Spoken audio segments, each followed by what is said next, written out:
Bismillahirrahmanirrahim. Alhamdulillahi rabbil alamin.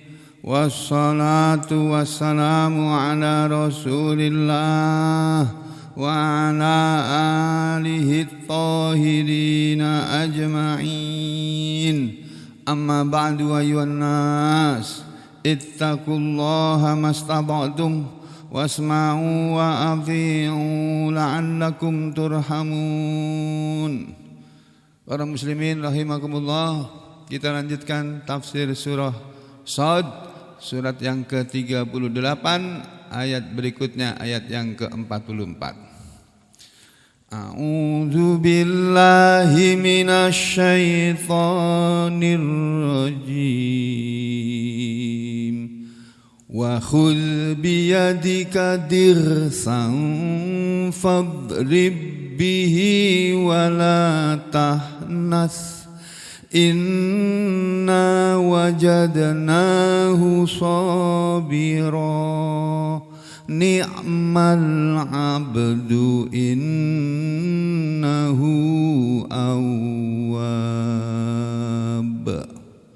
Pada ayat yang ke-44 dari surat Shad ini, Allah Subhanahu wa taala berfirman, wa khudh, dan ambillah wahai Ayub, biyadika, dengan tanganmu. Apa yang diambil? Dirsan, seikat rumput. Fadrib, lalu pukulkanlah, bihi, dengannya, dengan seikat rumput itu tadi. Wala, dan janganlah, tahnas, engkau mengingkari sumpahmu, melanggar sumpah. Inna, sesungguhnya kami Allah, wajadna, kami Allah telah mendapati, dia, yakni Nabi Ayub, sabiron, orang yang sabar. Ni'mal abdu, Nabi Ayub itu adalah nikma, sebaik-baik al-abdu, hamba. Dia adalah sebaik-baik hamba, yakni hamba Allah. Innahu, sesungguhnya dia, yakni Nabi Ayub, adalah awwabun, orang yang banyak ingat kepada Allah, orang yang selalu kembali kepada Allah. Ya, dalam tafsir Al-Baghawi diterangkan, wa khudh biyadika dihsan, dan ambillah dengan tanganmu seikat rumput. Yakni yang dimaksud dihsan, kata-kata dihsan ini, wa huwa, dan dia adalah mil'ul kaffi minasyajari awil hasyishi. Mil'ul kaffi, sepenuh telapak tangan, minasyajari, dari pepohonan, atau al-hasyish, rumput. Jadi seikat rumput, segenggam rumput. Allah menyuruh Nabi Ayub untuk mengambil segenggam rumput, seikat rumput. Fadrib, lalu pukulkanlah, bihi, dengannya, dengan seikat rumput tadi, yakni fi yaminika, yang ada di tangan kananmu. Kamu pukulkan dengan tangan kananmu seikat rumput tadi. Wala tahnas, kata Allah, dan janganlah engkau melanggar sumpah, wahai Ayub. Jadi ceritanya, kenapa Allah berfirman kepada Nabi Ayub, janganlah engkau melanggar sumpah, wahai Ayub. Apa yang dimaksud dengan melanggar sumpah? Diterangkan begini. Wa kana, dan adalah Nabi Ayub itu, qad halafa, sungguh dia pernah bersumpah, ayyadriba, bahwa dia akan memukul, imra'atahu, istrinya, mi'ata sautin, sebanyak 100 kali cambukan. Dia bersumpah waktu dia sakit, nanti kalau aku sembuh, aku akan cambuk engkau, wahai istriku, 100 kali cambukan. Kenapa sampai seperti itu? Nah, lalu karena Nabi Ayub sudah pernah bersumpah seperti itu, lalu Allah bilang kepada Ayub, fa'amarahullahu, maka Allah memerintahkan kepadanya, maka amara, memerintahkanlah kepada dia, kepada Nabi Ayub. Siapa yang memerintahkan? Allah. Allah memerintahkan kepada Nabi Ayub ayyahuda, agar dia mengambil dihsan, seikat rumput yang yastamilu. Seikat rumput itu sudah meliputi, menyamai ala atas mi'ati udin, 100 kayu sihorin yang kecil-kecil. Jadi seikat rumput itu sama dengan seikat kayu, tapi yang kecil, ranting kayu. Nah, wayadribaha, dan agar dia memukul istrinya tadi bihi, dengan seikat rumput, dorbatan wahidatan, dengan pukulan sekali saja. Jadi dengan 1 kali pukulan saja. Nah, kenapa sih seperti itu? Ini dari tafsir Al-Baghawi, cuma sampai di sini aja keterangannya. Lalu Al-Baghawi menerangkan, inna wajadnahu, sesungguhnya kami telah mendapati Nabi Ayub sabiron, orang yang sabar. Nikmal abdu, dia adalah sebaik-baik hamba Allah. Innahu, sesungguhnya dia Ayub itu adalah awabun, orang yang banyak bertobat kepada Allah, orang yang banyak selalu kembali kepada Allah. Nah, dalam tafsir lain diterangkannya begini. Nah, ini ya maksud dari ayat ini tadi. Firman Allah Subhanahu wa taala dalam ayat 44 surat Shad ini yang tadi sudah dibaca, wa khudh bi yadika dighzan fadrib bih wa la tahnas, dan ambillah dengan tanganmu wahai Ayub seikat rumput, lalu pukulkanlah dengan seikat rumput itu kepada istrimu, dan janganlah engkau melanggar sumpah. Ini ya terjemahannya, dan ambillah dengan tanganmu seikat rumput, maka pukullah dengan itu, dan janganlah kamu melanggar sumpah. Surat Shad ayat 44. Diceritakan dalam tafsir Ibnu Katsir begini.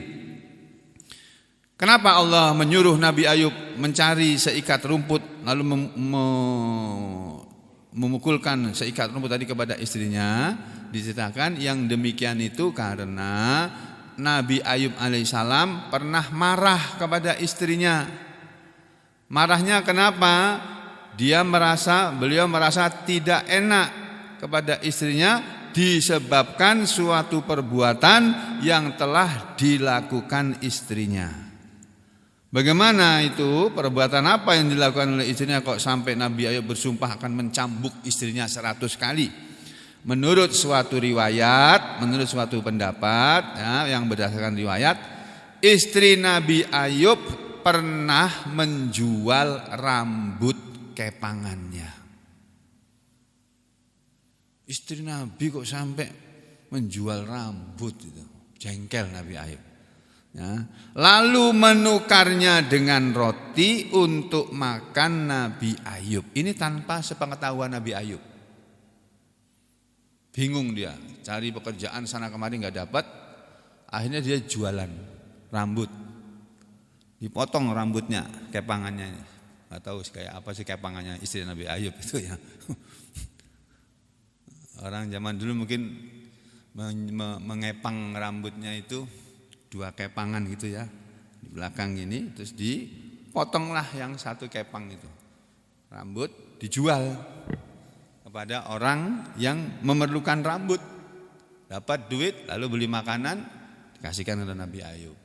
Hari berikutnya begitu lagi, dia cari kerja ke sana kemari enggak dapat. Saudara, dari sini kita dapat pelajaran. Istri Nabi cari kerjaan enggak dapat. Nah, kalau sampean cari kerja enggak dapat, ya maklum. Larang istri Nabi aja pernah ya, ada yang mencari kerja enggak dapat ya. Kalau kita susah cari kerja, oh berarti kayak istrinya Nabi Ayub. Cari kerja kan Nabi Ayub enggak dapat, enggak ada yang tahu terima, sampai mau menjadi buruh gitu loh, menjadi pembantu rumah tangga, enggak ada yang mau ngasih. Kenapa itu terjadi? Karena itu kehendak Allah. Allah buat situasi seperti itu. Orang cari kerja susah. Jadi semua kejadian yang dialami di alam semesta ini saudara sekalian, itu terjadinya dengan kehendak Allah. Apa saja sudah. Kita gampang cari duit, itu kehendak Allah. Kita mengalami kesulitan cari duit, itu juga kehendak Allah. Itu loh. Kenapa kok terjadi seperti itu? Ya Allah mau menguji kepada manusia ini. Ujian Allah itu bisa berupa kemudahan, bisa berupa kesulitan. Kemudahan itu juga ujian dari Allah, kesulitan itu juga ujian dari Allah. Banyak duitnya itu juga ujian dari Allah, duitnya sedikit atau enggak punya duit itu juga ujian dari Allah. Kita dites oleh Allah. Coba kalau lagi duitnya banyak kayak apa dia kelakuannya. Kalau lagi enggak punya duit kayak apa dia kelakuannya. Allah memantau kita, melihat kita. Ya. Nah, lalu ini tadi dia mencari pekerjaan gak dapat, akhirnya jualan rambut. Terus suatu ketika Nabi Ayub tanya kenapa kamu kok tumben? Biasanya kamu kerja itu dari pagi sampai sore. Ini tengah hari kok kamu sudah pulang? Kok bawa makanan kok setengah hari gitu? Sebetulnya kamu kerja apa sekarang? Dibuka kerudungnya dibuka. Kaget Nabi Ayub melihat istrinya jadi gundul. Jadi kayak lakian itu mungkin ya. Dipotong kepangnya. Ya, kaget Nabi Ayub. Maka Nabi Ayub mencela perbuatan istrinya itu. Kenapa kamu sampai berbuat seperti itu? Jadi dia enggak ngomong waktu jual rambut yang pertama dia diam aja. Jual rambut yang kedua dia diam aja. Nah, sampai akhirnya dia menjual rambut yang kedua, baru dia mengaku pada suaminya, ini loh yang aku lakukan. Aku sudah cari kerja ke sana kemari, enggak ada yang ngasih kerja. Lalu ada yang aku dengar ada yang memerlukan rambut. Nah, enggak tahu untuk apa rambut itu, dijual rambut itu. Lalu dia potong, dia jual, dapat duit, dia belikan makanan. Nabi Ayub marah kepada istrinya, kenapa sampai kamu lakukan seperti itu? Ya, bahkan saking marahnya sampai Nabi Ayub bersumpah bahwa jika Allah memberinya kesembuhan, ia benar-benar akan memukul istrinya dengan 100 kali pukulan, dengan 100 kali cambukan. Ini tafsir Ibnu Katsir ya. Kalau tafsir Al-Bukhari tadi mi'ata dorbatin ya. Ini tadi loh. Nah, ini loh. Ayyadribu ya qad wa kana qad halafa, dan sungguh adalah Nabi Ayub itu pernah bersumpah ayyadriba imra'atahu bahwa dia akan memukul istrinya mi'ata sautin, 100 kali cambukan. Ku cambuk nanti kamu 100 kali kalau Allah sudah menyembuhkan aku, kata Nabi Ayub. Nah, itu sumpahnya Nabi Ayub itu. Wallah, demi Allah akan ku cambuk kamu 100 kali. Gara-gara dia menjual rambut. Nah, dalam syariat Islamnya Nabi Muhammad SAW kan ada aturan. Perempuan itu tidak boleh menyambung rambut. Jadi kalau orang Jawa itu dulu itu suka pakai konde gitu loh. Tahu konde ya? Kayak Ibu Kartini itu loh.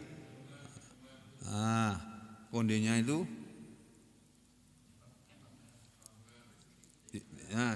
Nah, kondenya itu kalau rambutnya itu, kalau dia perempuan itu mengkonde rambutnya tapi pakai rambut aslinya, asal dikerudungi enggak apa-apa.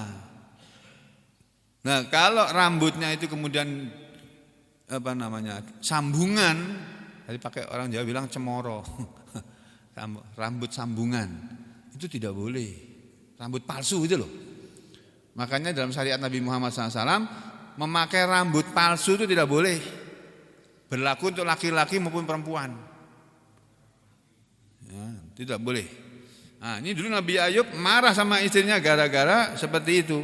Dia bersumpah kalau Allah memberi kesembuhan, dia benar-benar akan memukul istrinya dengan 100 kali deraan, pukulan.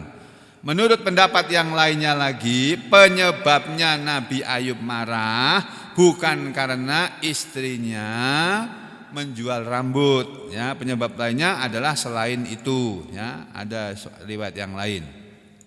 Jadi kisahnya itu nanti disebut dalam riwayat yang lain. Singkat cerita, setelah Allah Subhanahu wa taala menyembuhkannya dan menjadikannya sehat seperti sedia kala, maka tidaklah pantas jika istrinya yang telah berjasa memberikan pelayanan dan kasih sayang serta kebaikan kepadanya, kepada Nabi Ayub, dibalas dengan pukulan 100 kali. Jadi Allah enggak suka Nabi Ayub bersumpah seperti itu. Allah enggak mau. Kok Ayub mau mukul istrinya, padahal selama sakit yang merawat dia tuh istrinya. Terus bagaimana jalan keluarnya? Nah, inilah Allah yang maha bijaksana. Akhirnya menurut tafsir Ibnu Katsir ini, ya, Allah memberikan petunjuk, ya, kepada Nabi Ayub melalui wahyunya yang menganjurkan kepada Nabi Ayub untuk mengambil lidi sebanyak 100 buah atau seikat rumput, isi jumlahnya 100, ya. Terus yang semuanya itu dijadikan satu, jadi 100 lidi, lalu dipukulkan kepada istrinya sekali pukul. Tak. Nah, itu sama dengan 100 kali sudah. Paham maksudnya ini, cerita ini? Nah, itu loh, Allah itu maha bijaksana. Jadi dengan Allah memberi wahyu seperti itu, jalan keluarnya tercapai. Pertama, Nabi Ayub disuruh memukul istrinya, tapi jangan keras-keras. Satu kali aja pukulan. Dicambuk pakai sapu lidi, tapi jumlah lidinya 100 sekali. Dah. Sumpahmu sudah kamu tunaikan. Karena Allah bilang wala tahnas, dan kamu jangan melanggar sumpah. Kamu sudah terlanjur bersumpah, wallah aku akan cambuk kamu nanti kalau aku sudah sehat. Allah mewahyukan, Ayub jangan begitu Yub. Istri kamu itu sudah baik sama kamu selama sakit, dia merawat kamu, masa mau kamu pukul? Setelah kamu sekarang sehat kamu pukul dia. Jangan. Kamu cari seikat rumput, lalu kamu pukul dia sekali saja. Dengan demikian berarti Nabi Ayub telah memenuhi sumpahnya dan tidak melanggarnya serta menunaikan nazarnya itu. Hal ini adalah merupakan jalan keluar dan pemecahan masalah bagi orang yang bertakwa, ya, bagi orang yang bertakwa kepada Allah dan taat kepada Allah. Untuk itulah disebutkan dalam firman-Nya berikut ini, inna wajadnahu sabira, sesungguhnya kami telah mendapati dia si Nabi Ayub itu sabiron, orang yang sabar. Ni'mal abdu, dia adalah sebaik-baik hamba Allah. Innahu awwab, sesungguhnya dia adalah orang yang banyak bertobat kepada Allah. Ini sesungguhnya kami mendapati dia Nabi Ayub seorang yang sabar, dialah sebaik-baik hamba, sesungguhnya dia amat taat kepada Tuhannya. Tadi awwab diartikan dalam terjemah Al-Quran Kementerian Agama, orang yang amat taat, sangat taat kepada Allah.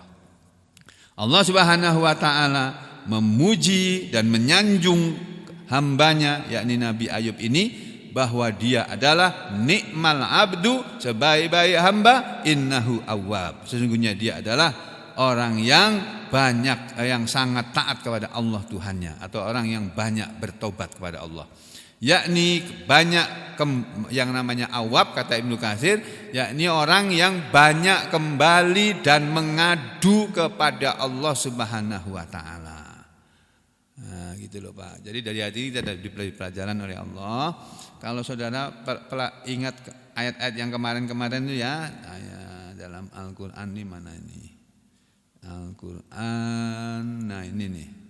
Ya, kita lihat surat Shad Saudara perhatikan lagi, mulai dari ceritanya Nabi Sulaiman, yaitu pada ayat berapa itu ya? 30. Nah ini, ayat 17. Nabi Daud ya, Allah bilang, "Wadhkur 'abdana Daud dzal aidi innahu awwab." Loh, Nabi Daud alaihissalam dibilang oleh Allah, "Innahu awwab." Sesungguhnya dia Nabi Daud itu adalah orang yang sangat taat kepada Tuhannya, atau orang yang banyak bertobat kepada Tuhannya, atau orang yang banyak mengadu kepada Allah Tuhannya. Itu. Atau orang yang banyak mengembalikan semua urusan kepada Tuhannya. Jadi kita diajari oleh Allah melalui ayat ini, melalui cerita ini, supaya kita belajar menjadi orang yang taat kepada Allah. Menjadi orang yang selalu mengadu kepada Allah. Jadi kalau ada apa-apa kita mengadu kepada Allah. Ya Allah, saya punya masalah ini ya Allah. Tolonglah hamba ya Allah. Hamba tidak sanggup menghadapi masalah ini ya Allah. Mengadu kepada Allah, Pak. Tuh. Ini Nabi Daud.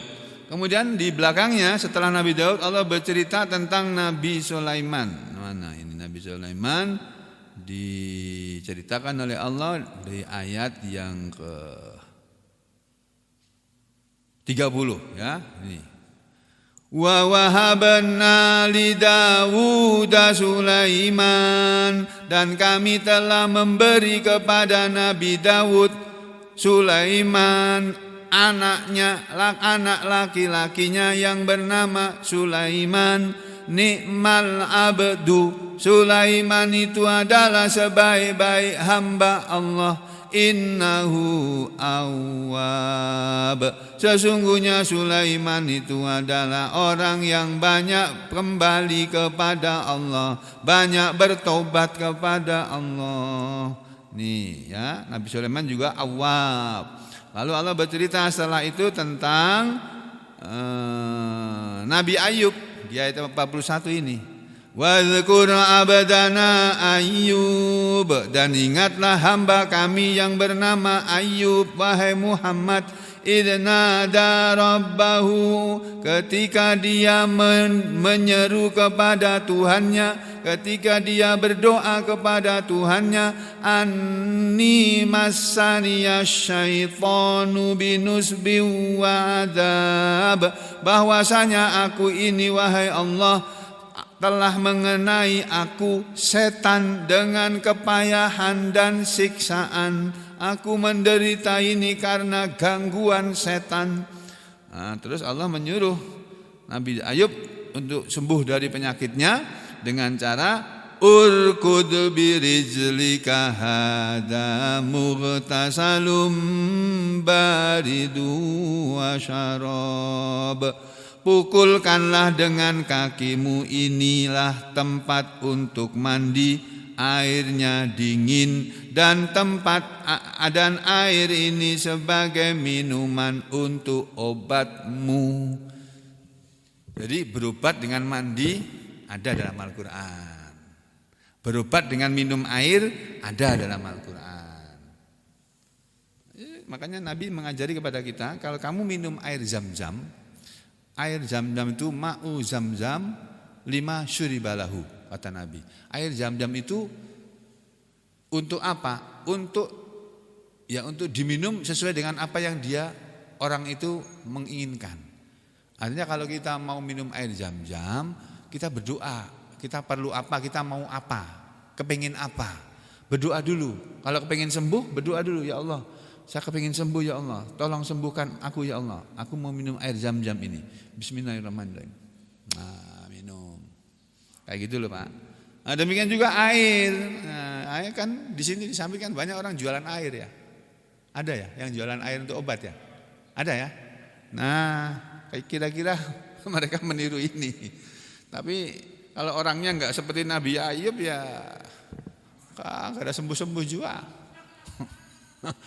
Walaupun minum air ya. Kalau orangnya seperti Nabi Ayub, awab, orang yang selalu kembali kepada Allah, selalu mengadu kepada Allah, selalu taat kepada Allah, bisa saja ya orang berobat dengan minum air. Jadi boleh saudara datang kepada kiai ya, yang soleh, orang yang soleh, ya Ustadz, Pak Kiai, tolong doakan saya supaya sembuh. Nah, terus, nah sini saya ini, ambil air sini, saya doain. Nah, berdoa, terus airnya diminum. Nah, yang menyembuhkan bukan airnya, tapi Allah yang menyembuhkan melalui doa kepada Allah lewat perantaraan air.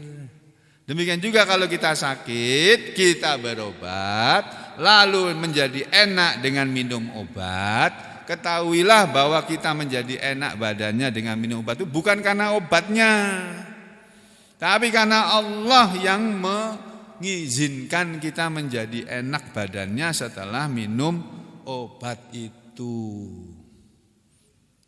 Itu loh. Keyakinannya harus begitu. Jangan kita meyakini obat ini manjur. Oh, jangan. Obat itu enggak ada yang manjur. Yang manjur itu pertolongan Allah. Kesembuhan dari Allah itu yang manjur. Nah, makanya kalau kita sakit mengadu kepada Allah. Ya Allah, saya sakit badannya ini ya Allah.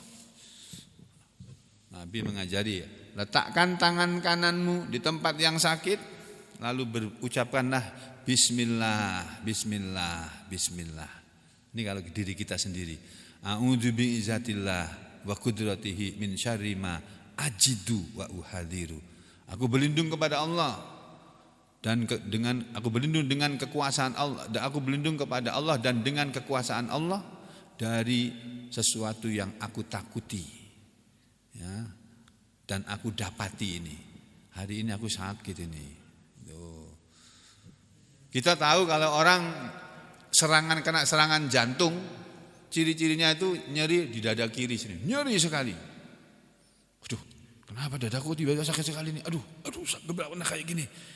Terus langsung ingat Bismillah, letakkan tangan kanan di tempat yang sakit di jantung sini. Lalu baca Bismillah, Bismillah, Bismillah. Bismillah, gitu aja, bukan Bismillahirrahmanirrahim. Bismillah, Bismillah, Bismillah. A'udzu bi'izzatillah wa qudratihi min syarri ma ajidu wa uhadiru. A'udzu bi'izzatillah, aku berlindung dengan kemuliaan Allah, wa qudratihi, dan dengan kekuasaannya. Min syarri, dari keburukan, ma ajidu, apa yang aku dapatkan ini, wa ma uhadiru, dan apa yang aku takuti. Aku takut kalau ini serangan jantung. Saya kemarin waktu mau kembali dari Solo yang sebulan yang lalu, kenapa dadaku sakit ya? Setelah saya cek kolesterol naik gitu loh, kolesterolku kok naik, trigliseridku kok naik, aduh, wah ini minum obat nih aku ini. Nah, aku baca literatur kan, kikil nggak termasuk itu, nggak termasuk yang mengandung kolesterol tinggi. Oh, berarti bukan kikil ini. Apa ya? Oh, ternyata telur. Telur itu kolesterolnya tinggi. Daging yang berlemak, yang banyak lemaknya, itu kolesterolnya tinggi. Oh, barangkali daging ini ya. Beberapa kali kan kita makan daging terus, Pak. Tiap sarapan makan daging. Terus yang ketiga kacang tanah. Kacang tanah itu kolesterolnya tinggi. Ya Allah. Aku makan kacang tanah bolak-balik itu, makan peyek kacang ya, makan pecel, aduh ini kolesterol tinggi nih. Nah, kembali ke sini saudara. Saudara perhatikan ini. Allah berfirman kepada Nabi Ayub, urkul birijlika hadza mubtasalum baridu wa syarab. Pukulkanlah dengan kakimu, inilah tempat mandi, inilah air untuk mandi wahai Ayub.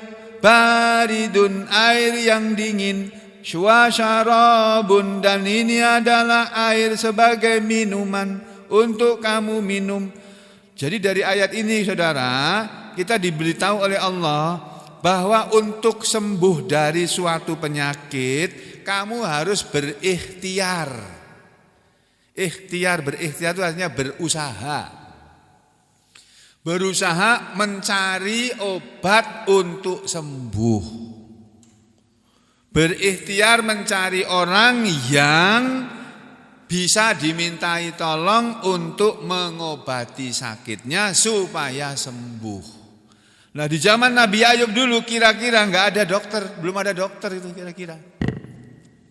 Nabi Ayub itu zaman Bani Israel Pak. Dia ada sebelum Nabi Musa itu. Sebelum Nabi Musa masa kehidupannya. Ya. Jadi ribuan tahun yang lalu itu belum ada dokter itu. Jadi caranya bagaimana? Allah menyuruh usahanya apa? Menghentakkan kaki ke tanah. Itu barangkali ada rahasianya itu Pak. Kalau kita mau meneliti, kenapa ya Allah kok menyuruh Nabi Ayub menghentakkan kaki ke tanah? Jangan-jangan menghentakkan kaki ke tanah ini obat ini. Memang betul Pak. Sekarang ini ada seorang dokter, dia menemukan, dia ini spesialis tulang kalau nggak salah, SPOT, spesialis ortopedi. Dia menemukan obat, menemukan dari penelitiannya dia dapatkan bahwa kalau kita jalan mundur, tapi naik tangga lagi mundur. Karena kalau naik tangga, kalau naik mundurnya turun tangga bahaya itu kan, bisa ngelundung ke belakang kan, iya kan?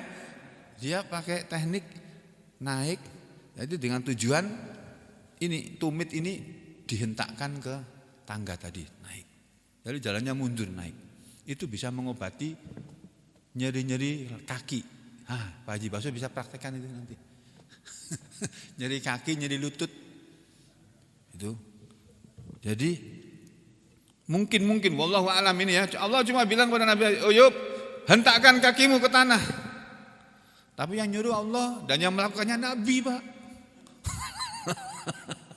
Jadinya ya mungkin akan beda hasilnya kalau kita yang melakukannya. Karena kita ini bukan Nabi dan bukan orang yang awam lagi. Ya, kita kan banyak nggak taat sama Allah. Ya. Sekali-kali kita nggak taat sama Allah. Ya. Jadi mungkin hasilnya tidak seperti Nabi Ayub ini. Nabi Ayub itu cuma disuruh menghentakkan kakinya, kemudian Allah memunculkan air, ya. Lalu Allah menyuruh dia mandi pakai air itu, kemudian dia disuruh pindah tempat, disuruh menghentakkan tanah lagi di tempat yang lain, muncul lagi air di situ, lalu suruh minum itu airnya. Ini yang disebut dalam ayat ini. Nah, lalu pada ayat berikutnya, wa wahabna lahu wa mithlahum ma'ahum rahmatam minna wa dzikra liulil albab. Dan kami kemudian memberikan kepada Nabi Ayub keluarganya dan yang semisal mereka bersama mereka sebagai rahmat dari kami dan sebagai peringatan bagi orang-orang yang mempunyai pikiran. Nah setelah Nabi Ayub sembuh, Nabi Ayub mau melaksanakan sumpahnya, nadarnya. Awas ya kamu nanti kalau aku sembuh kupukul kamu 100 kali, ku cambuk. Allah turunkan firman ini. Wa khudh biyadika dirsan fadrib bih wa la tahnas. Dan ambillah dengan tanganmu wahai Ayub seikat rumput, lalu pukulkanlah dengannya kepada istrimu dan janganlah kamu melanggar sumpah. Inna wajadnahu sabira. Sesungguhnya kami telah mendapati Nabi Ayub itu orang yang sabar. Nabi Ayub adalah salah seorang manusia yang menjadi contoh bagi semua manusia bagaimana menjadi orang yang sabar. Masya Allah. Kesabaran Nabi Ayub ini belum ada yang menandingi. 18 tahun sakit menurut suatu riwayat, atau menurut riwayat lain 7 tahun lamanya sakit, tidak pernah mengeluh, tidak pernah minta sembuh kepada Allah. Masya Allah. Kalau kita nggak akan sanggup Pak, 7 tahun Pak, nggak boleh berobat. 7 tahun nggak berobat, sanggup sampean? Sakit gigi, terus nggak berobat. Waduh, harus sehari sudah tulung-tulung sampean. Ya Allah, kita ini nggak ada apa-apanya dengan Nabi Ayub. Nabi Ayub itu 7 tahun sampai istrinya itu menyuruh, Ayub, kamu itu minta tolong gitu loh sama Allah, berdoa, minta sembuh. Kamu kan Nabi, Rasul Allah. nanti Allah pasti akan mengabulkan. Enggak, aku sehat sudah 70 tahun kok, baru sakit 7 tahun kok minta sembuh. Biarin aja, Allah lagi menguji aku kok. Aku lagi diuji oleh Allah. Begitu Pak, 7 tahun atau 18 tahun. Maka Allah bilang di sini, Allah berfirman, inna wajadnahu sabira. Sesungguhnya kami telah mendapati dia Nabi Daud, nikmal abdu, sebaik-baik hamba, innahu awwab. Sesungguhnya dia itu orang yang banyak kembali kepada Allah. Sekali lagi nih, Allah menyebut Nabi Ayub sebagai awwab. Jadi sifat awwab ini sifat yang baik, yang harus kita tiru. Demikian juga sifat sabar. Masya Allah, sabar ini, waduh sulit Pak, sabar itu Pak. Sulit. Makanya sabar itu sifat yang luar biasa itu. Dicaci maki orang, enggak membalas. Padahal kuping kita sakit kalau dicaci maki orang itu Pak. Tapi kita enggak membalas dan enggak marah. Masya Allah. Itu kalau kita bisa seperti itu, sabar kita Pak. Dimaki-maki orang, dihina orang, enggak membalas, diam aja. Dan enggak sakit hati. Masya Allah. Susah Pak cari orang kayak begitu Pak. Mungkin kita semua belum bisa jadi orang yang sabar kayak gini. Ya, tapi Allah mengakui kesabaran Nabi Ayub. Nah, ini kemudian kita kembali ke sini ya. Nah, mana tadi ini? Sini ya. Ya, ini Nabi Ayub ini banyak kembali dan mengadu kepada Allah, hal yang semisal disebutkan oleh Allah dalam ayat lain melalui firman-Nya. Ya, dalam surat lain Allah berfirman begini. Ini untuk kita semua. Kalau tadi ayat ini yang tadi itu ditujukan kepada Nabi Ayub dan diumumkan kepada kita semua melalui Al-Quran. Nah, sekarang untuk kita ini Allah berfirman dalam surat At-Talaq ayat 2 dan ayat 3. Wa may yattaqillaha yaj'al lahu makhraja wa yarzuqhu min haitsu la yahtasib. Waman, dan siapa saja yang yattaqillaha, dia bertakwa kepada Allah. Ingat, pakai fi'il mudhari ini, yattaqillah. Walaupun kadang-kadang Allah berfirmannya pakai kata-kata bukan fi'il mudhari ya. Wa manit taqillah, ittaqillah. Ini pakai fi'il mudhari, yattaqillah. Dan siapa saja yang selalu bertakwa kepada Allah, menjalankan perintahnya dan meninggalkan larangannya, yaj'allahu, dia Allah akan selalu membuat lahu untuk dia, membikin untuk dia makhraja, jalan keluar dari segala masalah maksudnya.